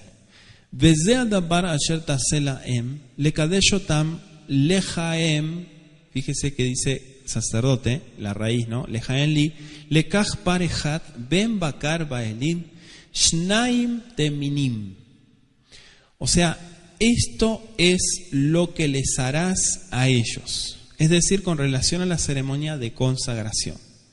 El becerro y los 2 carneros que aparecen en el texto hebreo tenían que estar listos para el sacrificio que debía seguir a la investidura y al ungimiento. Lo que explica la razón por la cual se menciona primero esta parte de los preparativos. ¿Cómo tenían que estar? Dice el texto, sin defecto. Literalmente dice en el hebreo perfectos, ¿sí? Perfectos, temimim, que viene de tam. Entonces, de otra manera hubieran sido una ofensa para el Creador, como dice Malaquías 1, versos 6 al 14. Todos los detalles de la consagración hacían resaltar la necesidad de la santidad. Si miramos cuidadosamente, estudiamos cuidadosamente los capítulos 28 y 29 de Éxodo, podemos lograr una comprensión cabal de la naturaleza y de la responsabilidad de esta investidura. ¿Sí? Que no era cualquier cosa. Dice el verso 2, Velejen matzot, bejalot matzot. Fíjense que los jalot, ¿sí? Viene de jalá. Ya sabe usted lo que es el jalá. ¿Sí? Acá lo traducen como tortas, pero no eran tortas, eran jalot, tortas sin levadura. Eran como panes trenzados. Claro, panes sin levadura y jalot también sin levadura. ¿Por qué? Porque estamos hablando de diferentes tipos de panes. Este pan ceremonialmente, el matzot, o matzá, perdón, es en singular, es matzá, sí, ceremonialmente es el más puro de todos. ¿Por qué? Porque también sabemos que la fermentación o el hametz es un símbolo del pecado y de la corrupción. Eso lo dice Éxodo 12:15 y Mateo 16:6, al igual que 1 Corintios 5, versos 6 al 8. ¿Cómo tenían que estar? Amasadas con aceite. Bueno, en el hebreo no dice amasadas, dice mezcladas con aceite, que es justamente la acción de amasar, mezclar, ¿no? Entonces, el aceite sabemos que es uno de los ingredientes de estos jalot, y en contraste con los hojaldres que eran untados con aceite.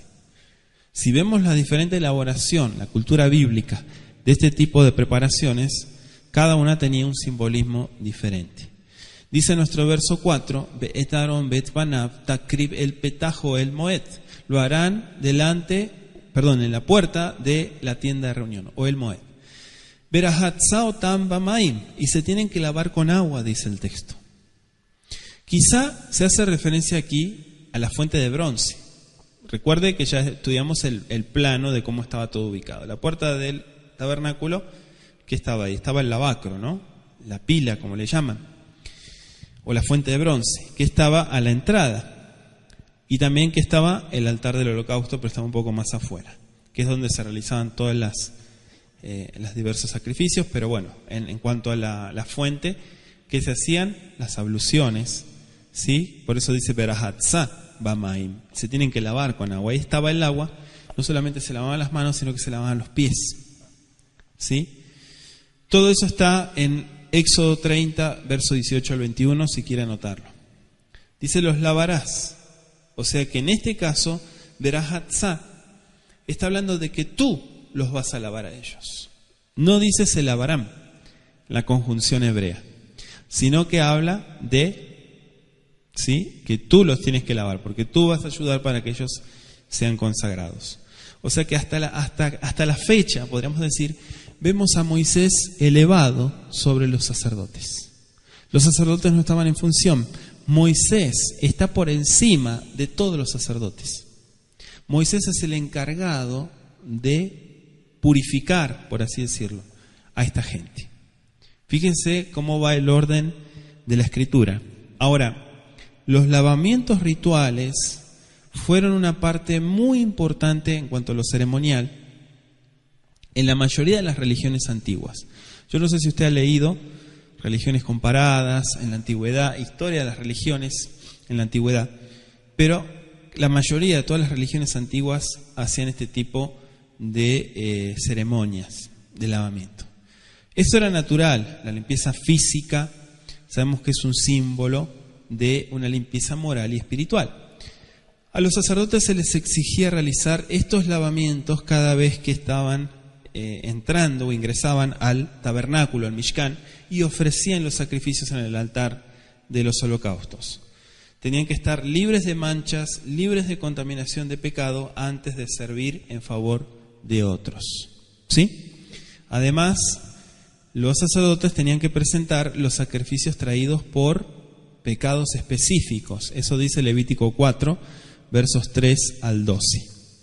Entonces, el rahatz, que es un procedimiento o el lavamiento, tenía que ver con el pecado en un sentido más general y tenía que ver con la función oficial del sacerdote, ¿sí? Que más bien que con su forma, con su vida privada.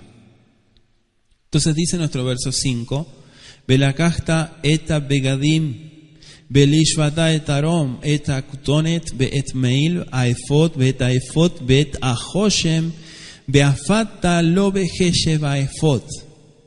Tomarás las begadim. ¿Qué son las begadim? Las vestiduras. Le doy de tarea Levítico 8, versos 7 al 9. Hay una descripción mucho más completa de todo el procedimiento de investidura de Aarón como sumo sacerdote. ¿Sí? El verso 6, Besamta a mitznefet al rosho. El mitznefet es la diadema, ¿sí?, que pones en la cabeza, sobre su cabeza. Veratata el nezer a kodesh al amitznafet. O sea, dice, y sobre la mitra, o mitznefet, como dice en hebreo, pondrás la diadema santa. Muchos tradujeron mitznefet como turbante, pero en sí no es un turbante el mitznefet. Dijimos que este tipo de mitra estaba hecho con lino, pero tenía como forma de corona. Era como una corona. Además estaba la lámina de oro con la cinta azul, que dijimos que, considerada en Oriente como emblema de realeza, el azul, o el argamam, como le llaman, de Helet. Lo que señala es el carácter real del sumo sacerdote, como símbolo de un rey, podríamos decir. El verso 7 dice, Velakachta et shemen amishha, beizhat al rosho, umashachta oto. Fíjense que acá está la raíz de Mashiach en nuestro versículo. Velakachta et shemen amishha, el aceite de la consagración tomarás, dice, beyatzhakta al rosho, lo derramarás sobre su cabeza, umashachta oto, y los consagrarás. O sea, lo ungirás. La palabra mashach significa ungir, ¿sí? Por eso Mashiach es ungido, está conjugada la palabra. Mashiach, ungido, que lo traducen como Mesías. Un Mesías es un ungido. Por eso es que habla en el Brit Hadashah que dicen los falsos ungidos, ¿sí? O los falsos Mesías. Entonces dice aquí que los ingredientes de este aceite de la unción deben haber sido de óptima calidad. En armonía con la Torá, se usaba el aceite para iniciar a los profetas, los sacerdotes, los reyes en su servicio. Profetas, sacerdotes, reyes. Todos tenían que ser ungidos. ¿Qué representa? Representa la dirección del Altísimo. Por eso es que muchas veces se dice que el aceite es como el Ruach HaKodesh, es como Elohim mismo. El vocablo Mashach, ¿sí? Dijimos que es ungir, de ahí viene Mesías, y lo pueden ver también en Hechos 10:38, ¿sí? La palabra Meshihim significa ungidos. ¿Sí? Los ungidos eran las personas que mandaba Mashiach, que envió Mashiach, y que hicieron el trabajo de él. ¿Sí? Ungidos. Por lo tanto, la unción de Aarón indica su consagración al servicio de Elohim. Entonces, del mismo modo, también debían ser ungidas todas las partes del tabernáculo. Y entonces harás que se acerquen sus hijos, dice el verso 8. Verso 9. Behagarta otam avneta Aarón ubanav, behashababta laem mikvaot, beayita laem keuna, lejukat olam, umiletaya darom beyad vanav. Fíjense que dice así, de esta manera los consagrarás. Literalmente dice el hebreo, llenarás la mano de. Claro, en Oriente Medio, en los países de Oriente, la investidura solía hacerse poniendo en la mano del funcionario, un ejemplo, la insignia de su cargo. Entonces aquí se usan ciertas porciones de las ofrendas para este propósito. Anótese el verso 24. Verso 10. Veikrapta el etapar lifneo el moed besamach Aarón uvanav el yeden al roshapar. ¿Sí? Pondrán Aarón y sus hijos el yeden, sus manos al roshapar, sobre la cabeza del toro o del becerro. Par significa toro. Acá lo traducen como becerro, pero no es becerro. Becerro es egel. ¿Sí? Acá era un toro lo que utilizaron.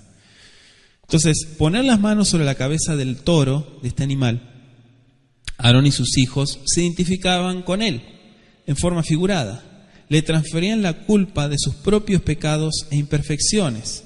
Pero así como ese animal moría, es la responsabilidad que tomaban ellos si no cumplían con su compromiso. Entonces, antiguamente el poner las manos sobre la cabeza del animal inocente y que ese animal moría, era comprometerse uno a cumplir con esa corrección. ¿Por qué? Porque si no, correría el mismo destino que ese animal, la persona. ¿Sí? No era simplemente escudarse, ¿sí? Llevar un animal y ya estoy limpio, puedo seguir mi vida. No, era algo muy sagrado. Por eso la persona tenía que realmente tomar un compromiso.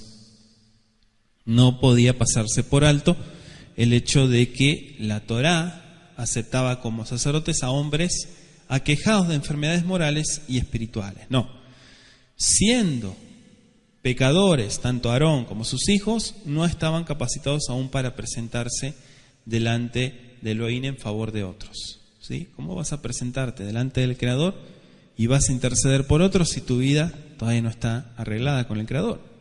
Entonces, aquí vemos el orden, ¿no? Todo es un orden. El verso 12, la sangre del becerro tomarás. El verso 13 nos habla de la grasa o el geled, que es la grosura, ¿sí? Toda la grasa era desechada y tenía que ser quemada, dice. Pero fíjense que habla también de la grosura de sobre el hígado, o sea, el sebo, el redaño, dice otra versión. Y se refiere al omento, o sea, la membrana que cubre la parte superior del hígado y lo une con el estómago. Esa membrana suele cubrirse de geled, de grasa. Verso 14, seguimos avanzando. Be'et besar apar, be'et oro, be'et birsho, tisrof vaesh mihutz la mahane hatat'u. Es pecado, por eso lo tienes que quemar fuera del campamento, dice. ¿Sí? Mihutz la mahane. Mihutz significa fuera de. La mahane es el campamento, es donde estaban ellos. Entonces, tenían que llevarlo muy fuera y que se consuma porque era por pecado. Lo que es por pecado tenía que sacarse del campamento. Entonces dice que esta carne se quemaba completamente. Y de una manera muy similar, Mashiach padeció porque dice que padeció fuera de la puerta, dice Hebreos 13, verso 11 al 13. Sí, porque fue expiación por el pecado. Verso 15. Be'et Ail, el carnero, Aihatikach, Besamehu Aarón Uvanav el Yeden Arosh Ail. Y también pondrán ellos las manos sobre uno de los carneros. ¿Sí? Aquí se refiere a la imposición de las manos sobre el carnero y sabemos que es por el pecado, ¿no? Lo que explicamos recién, como holocausto. Entonces el sacrificio del carnero hace resaltar la idea de sacrificio propio. Es decir, viene un animal que es sustituto por tus cosas incorrectas, tomas el compromiso, pero ahora la pregunta es, ¿y ahora qué estás dispuesto a dar? Ahora que ya te pusieron en la senda correcta, ahora tienes que dar algo que sea tuyo. ¿Qué estás dispuesto a dar? Entonces, Ail nos representa eso, el sacrificio propio. O sea, fíjense que siempre vemos que el Eterno no se conforma con un simple perdón. ¿Sí? No es un simple perdón, sino es que si te vas a meter en esto, ¿qué estás dispuesto a hacer? ¿Qué estás dispuesto a dar? ¿Qué hay algo que sea tuyo, que pueda construir Shalom? Con su sangre rociarás, dice nuestro verso 16. Pero en el verso 17, fíjense que cortarás el carnero en pedazos. Literalmente dice el texto hebreo, en sus pedazos. Cuando dice intestinos, por ende se entiende entrañas. Y luego de ser lavados serán puestos con los otros trozos. Y el verso 18 finalmente dice, quemarás todo el carnero. ¿Sí? Fíjese que dice, Veikarta et kolail, no dice te quedarás con una parte, lo quemarás todo. Amisbeja olá, es sacrificio en el altar del olá, en el altar del holocausto. Ula Yahweh, reach nijoach y shela Yahweh u. Esto está muy interesante, porque si usted se dio cuenta, dice en la segunda parte, es holocausto de olor grato para Yahweh, es ofrenda quemada a Yahweh. O sea que eso es lo que sale de tu vida para Él. Vuelvo a decir, el Eterno nos limpia, nos perdona, nos endereza, pero ahora ¿qué estamos dispuestos a dar nosotros? ¿Sí? O sea, también es una parte integral, digamos, de la persona que va a presentarse delante del Creador. Y no se iban a presentar una sola vez, sino que reiteradas veces.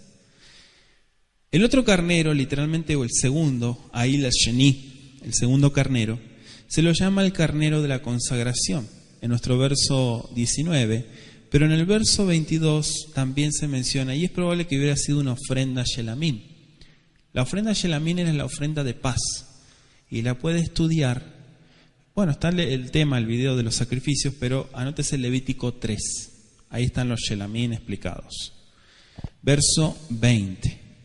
Beshachata et Ail, Belachakta midamo, Venatata al tenuch ozem Arom, Beal tenuch ozem banav, Ayemunit beal voem, Yadam, Ayemanit beal voem raglam, Ayemanit besachata etam la amisveyach sabib. El resto será en todo en derredor del altar, dice.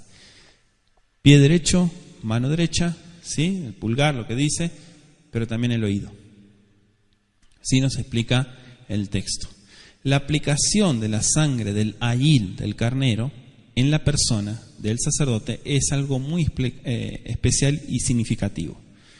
¿Por qué? Porque eso es el acto final, culminante de la consagración.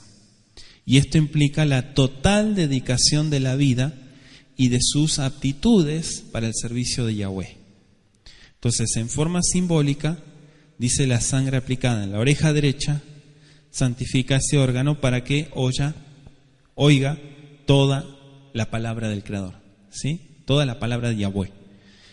Y la mano derecha, ¿para qué? Para que todo lo que realice con sus manos sea bendecido bajo la Torá. El pie derecho, para que santifique su caminar como un ejemplo para los demás. Mire qué interesante todo lo que aprendemos. Entonces, dicho de otra manera, una vida consagrada. ¿Sí? Una vida consagrada. El sacrificio que el sacerdote acababa de ofrecer le era devuelto, con el propósito de que su vida pudiera estar consagrada al servicio de Yahweh. Así como este sacrificio, viste todo lo que se hizo, así tu vida va a ser dedicada al Creador en todas las áreas de tu vida. Verso 21. Belakachta min Adam, tomarás de la sangre, Ashela mitzveya, umishemen amishha, tomarás de la que está en el altar, umishemen amishha, y el aceite de la consagración. Veizeta tarón beal begadav, la derramarás sobre Aarón y sobre sus ropas, beal banab sobre sus hijos, beal bigdei banab sobre la ropa de sus hijos, y to. Bekadashu ugbadab, ubanab, ubigdei banab, y to. Y entonces así consagrarás tanto a tus hijos como a sus ropas o sus vestimentas. La sangre, 1, y la unción, 2. ¿Sí? Parte de la consagración del sacerdote regular, eso está en Levítico 8:30. La mezcla, escuche muy bien, la mezcla de Yemen Zait, de aceite, con sangre, sugiere la necesidad de la justificación por la sangre de Mashiach. Eso está en Romanos 3:23 al 26, y la santificación por medio de su Ruach HaKodesh, Romanos 15, verso 16. Entonces hay un gran simbolismo en estos dos elementos que aparecen en el Humash, ¿sí? En el Pentateuco. Verso 22, la cola gorda, literalmente dice acá en el hebreo, lo traducen como la cola, pero dice la cola gorda, es decir, de la oveja oriental, es una cola muy amplia. Esa aparece en Levítico 3:9. La grosura sobre el hígado también se refiere a la membrana que dijimos del verso 13. Y fíjese que en nuestro verso 23 aparece una torta de pan. Dice, Vejikar lehem achat, una torta o un lehem, un pan, Bajalat lehem shemen achat, Berakik echat misal hamatzot asher lifnei Yahweh. ¿Sí? En cuanto a la torta, el pan de aceite, porque fíjese que son diferentes expresiones. La torta, el pan de aceite, el hojaldre y el canastillo. Ya los vimos en el verso 2 y 3. Pero al poner todas estas ofrendas en las manos de Aarón y de sus hijos, Moisés debía tomar las manos de ellos en las suyas propias y mecerlas delante de Elohim. Él ponía sus manos sobre las manos de ellos, ponía los elementos encima y la mecía delante del Creador. Ese es el acto final de la consagración, del cargo, ¿no? El cargo que se les estaba dando.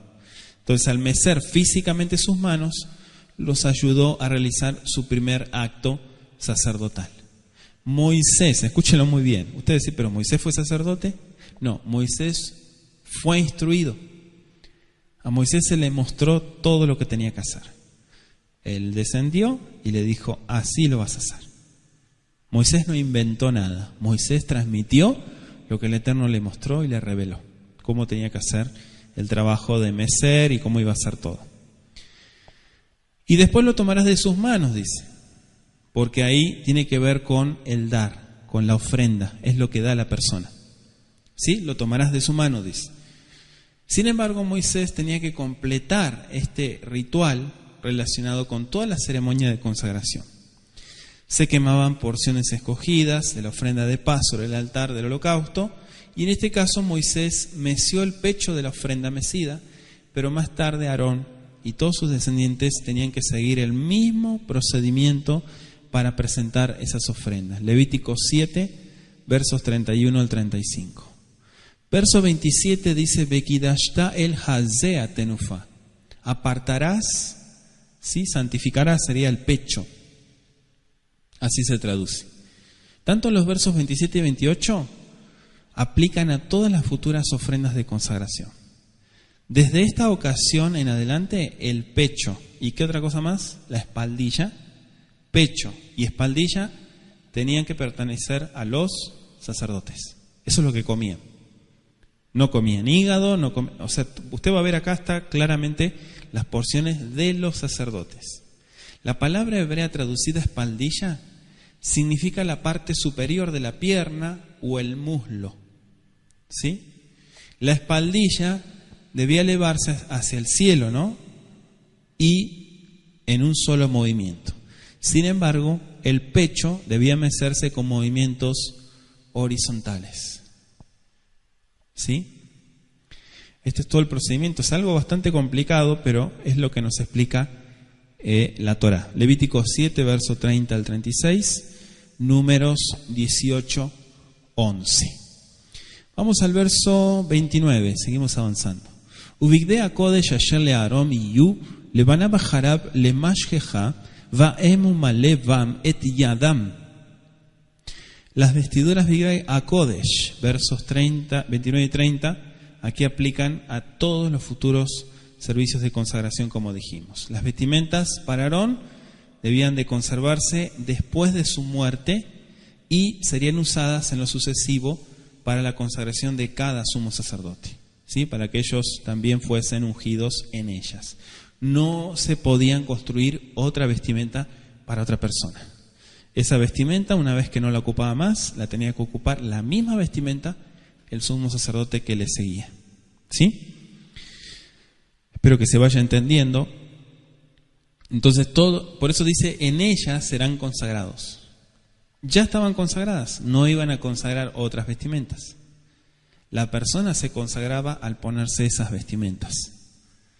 Entonces, desde este momento en que iniciaba su tarea sacerdotal, cada sumo sacerdote tenía que llevar estas vestimentas durante 7 días colocadas. Éxodo 29, 35, anótese, y Números 20, verso 24 al 28. Verso 31. Be'et amiumlim tikach ubishalta et besaró bemakon kadosh. La parte del carnero que no había sido quemada tenía que comerse bemakon kadosh, en el lugar santo, es decir, a la puerta del tabernáculo de reunión. En relación con cada ofrenda de paz, se realizaba una comida ceremonial de la cual participaban los sacerdotes que habían presentado la ofrenda. ¿Sí? Esto no era algo general, esto era algo muy particular. Verso 32, el pan, es decir, los panes, las tortas, los hojaldres, todo lo que explicamos recién. Verso 33, y comerán, ¿sí? Beajeluotam, y se los comerán. Asher kupar baem, le malé el yadam, le kadeshotam, bezarlo yohal ki kodesh em. Son sagrados, por eso tenían que consumirlo. Tenían que comer parte de aquello que había servido para su expiación y consagración. Todo sacrificio poseía en mayor o menor grado cualidades expiatorias. La ofrenda por el pecado era totalmente expiatoria. El holocausto y la ofrenda de paz solo eran en parte. ¿Sí? El extraño, acá no se refiere a un extranjero, al que no es sacerdote, hago la aclaración. ¿Sí? El extraño del pueblo de Israel. ¿Sí? No dice el extranjero, el extraño es el que no es sacerdote. ¿Sí? Que es hijo de Israel, pero no es sacerdote, entonces no puede comer. 7 días, verso 35. Beasita le Aarón ulbanal kahal ejol asher tziviti othan shibat yamim temale yadam. Este ritual de consagración, como dijimos, se tenía que realizar diariamente por 7 días consecutivos. O sea que era séptuple consagración y simbolizaba la perfección ideal y total. Josué capítulo 6, versos 3 y 4, Primero de Reyes 18, 43 y 44. Dijimos que los sacerdotes representan a Elohim mismo. ¿Por qué? Porque Elohim no es visible, es invisible. Por lo tanto, como habitación, el Mishkan, el tabernáculo o la tienda de reunión, tenía que haber algo visible. Como representantes visibles estaban estos funcionarios, ¿sí?, al frente. Llevaban esta función.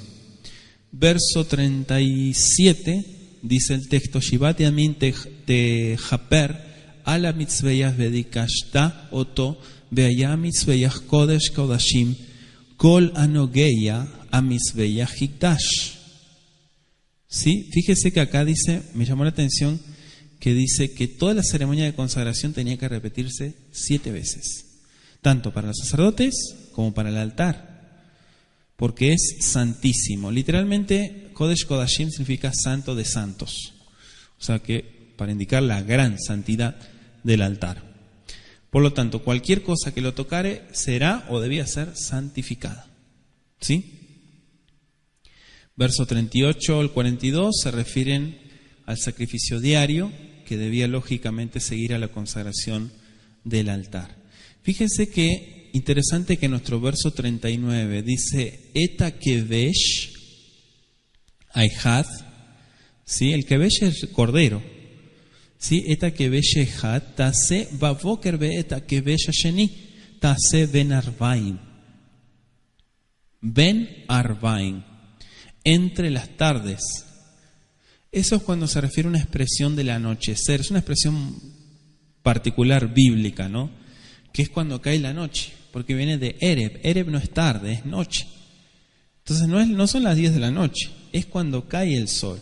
Por eso acá hay una versión que dice cuando caiga la tarde. ¿Sí? El atardecer, a eso se refiere. Entonces, con referencia al propósito de estos sacrificios vespertinos, ¿sí?, el shaharit y el arbit, que es arbit vespertino, el shaharit matutino, ¿sí?, pueden ver Levítico 1, verso 3, como sacrificios continuos. Y se hacían en ocasión de un servicio matutino y de un servicio vespertino en el campamento. Verso 40 Beisaron solet balul, Beshemen katit reba, Kaim benesech rebit Kaim, Ayin le kevesh, la kevesh aihad. Una décima parte de un efá, es decir, un homer. Esto equivaldría aproximadamente a unos 2 litros, o sea, 1,7 kg más o menos. Y se usaban varios cereales para este tipo de oblaciones o minjaot, como se le conoce en hebreo. La cuarta parte de un hin de aceite corresponde a casi 1 litro, ¿sí? Casi a 1 litro.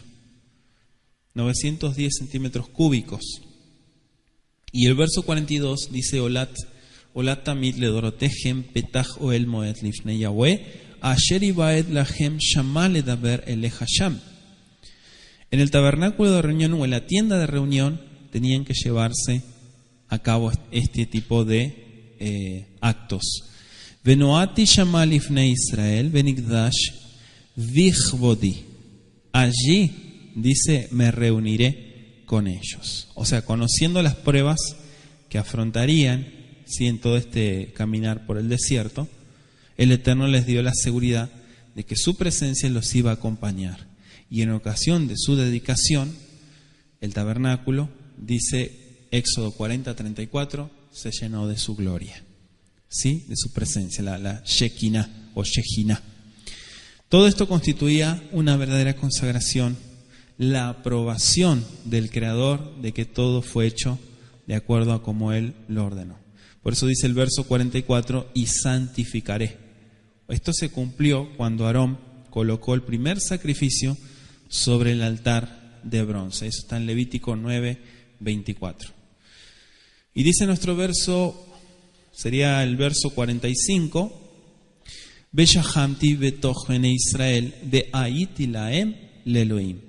Y habitaré, dice el verso 45, entre los hijos de Israel. Pero la segunda parte, ve'aiti laem le'Elohim. Y seré para ellos por Elohim. Qué interesante, ¿no? Fíjese que tanto Éxodo 25:8 como esta porción se refiere en primer término a la Shekinah dentro del lugar santísimo. Pero en un sentido más amplio, respondía al cuidado divino, la protección, Shomer Israel, la salvación.